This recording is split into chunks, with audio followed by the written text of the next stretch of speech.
The most significant issue we dealt with in Congress this week is the same thing that dominated the news media across America, and that was the president's agreement with Iran regarding lifting sanctions and their advancement toward obtaining nuclear weapons. This is a devastating agreement, and in Congress we're going to do everything that we can to stop this going forward. Iran is a terrorist state.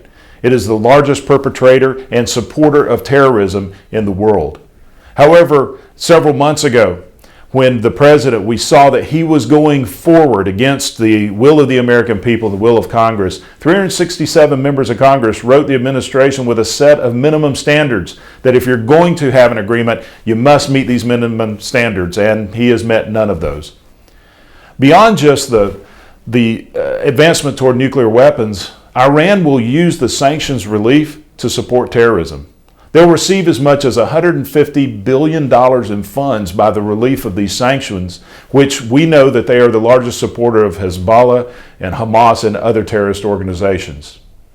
As well, Iran will continue to develop ballistic missiles, which endangers America's homeland, as well as our allies such as Israel.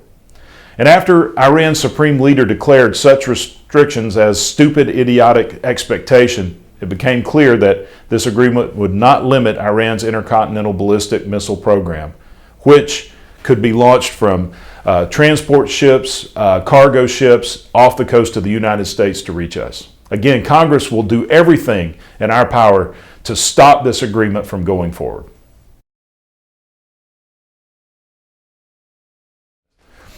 Also yesterday, the Homeland Security Committee held a hearing on countering violent extremism with a markup on a bill that helps enhance our efforts in stopping terrorist activities.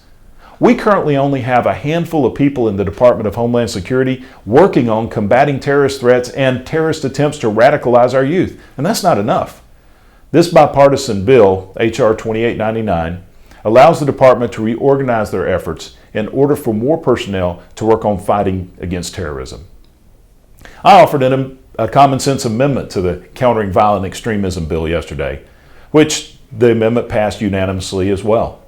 My amendment ensures that in DHS's reporting on countering terrorism, they must reveal all facets of their efforts to Congress so that we can make sure that they are effectively combating the spread of terrorism.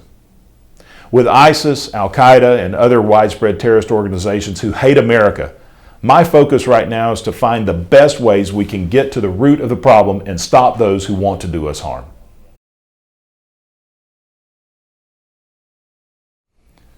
Yesterday on the Science, Space, and Technology Committee, we held a hearing to investigate a corrupt former official of the National Weather Service. In 2010, the former deputy CFO of the National Weather Service wrote himself a cushy contract and got it approved.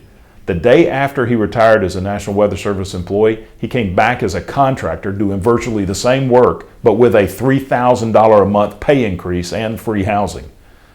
The cost to the federal government, your taxpayer dollars, was more than $470,000 over a period of 21 months.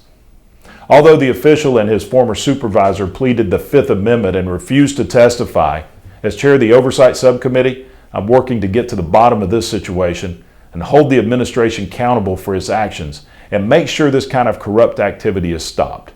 The Department of Justice has refused to investigate this, as is the case with most of the appointees of this administration, but we're not going to stop until we clean up this activity.